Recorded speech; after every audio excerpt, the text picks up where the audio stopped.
নমস্কার, আমি রাজেশ মজুমদার। আজকের উপস্থাপনায় আপনাদের কাছে নিয়ে চলে এসেছি ছোট্ট একটি শব্দ, দূরত্ব। দূরত্ব দূরত্ব কথা শুনলেই আমরা কেমন যেন ভয় পেয়ে উঠি। দূরত্ব শুনলেই যেন ভেতরে কেমন একটা যন্ত্রণার ছত্রাক তৈরি হয়। অ্যাকচুয়ালি দূরত্বটাকে আমরা খারাপভাবে বিষয়টা ভেবে নিয়েছি। ভগবানের সাথে ভক্তের যদি দূরত্ব না থাকতো, তাহলে ভগবানকে পাওয়ার জন্য আমরা কেউ চেষ্টা করতাম না, বা ভগবানকে পাওয়ার যেই জার্নিটা এটা উপভোগ কেউ করতাম না।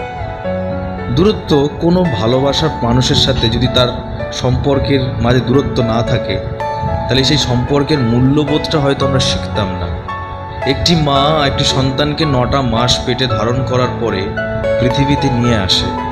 সেই সন্তানের প্রতি তার স্নেহ, মমতা এবং ভালোবাসা জন্মায় কেবলমাত্র দূরত্বের জন্য।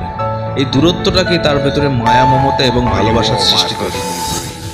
তাই জন্যই সন্তান এবং মায়ের সম্পর্ক নিবিড় মৃত্যুর আগে পর্যন্ত। দূরত্ব খুব সুন্দর জিনিস। দূরত্ব না থাকলে প্রাপ্তির আনন্দটা কখনোই সম্ভব ছিল না।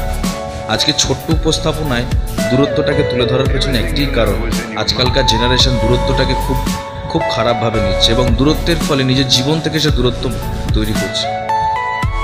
দূরত্বটাকে খারাপভাবে না নিয়ে দূরত্বটাকে আনন্দের সহিত উপভোগ করার নিয়মই হচ্ছে দূরত্ব। যতক্ষণ না কোনো জিনিস পাওয়ার ইচ্ছে থাকছে, যন্ত্রণা থাকছে, ততক্ষণ পর্যন্ত সেই জিনিসটার মর্যাদা তৈরি হবে না। যখনই সেই জিনিসটা তুমি পাবে, এই দূরত্বের পরে সেই জিনিসটার মর্যাদা তুমি দিতে শিখবে। তাই দূরত্ব প্রয়োজন যে কোনো জিনিসের গুরুত্ব বোঝা এবং যে কোনো জিনিসের মূল্যবোধ করার জন্য। ধন্যবাদ। আশা করি সবাই ভিডিওটা ভালো লাগবে। ভালো লাগলে লাইক, শেয়ার, কমেন্ট করবেন এবং আগামী উপস্থাপনা কী নিয়ে আসবো নিশ্চয়ই কমেন্ট করে জানাবেন। ধন্যবাদ।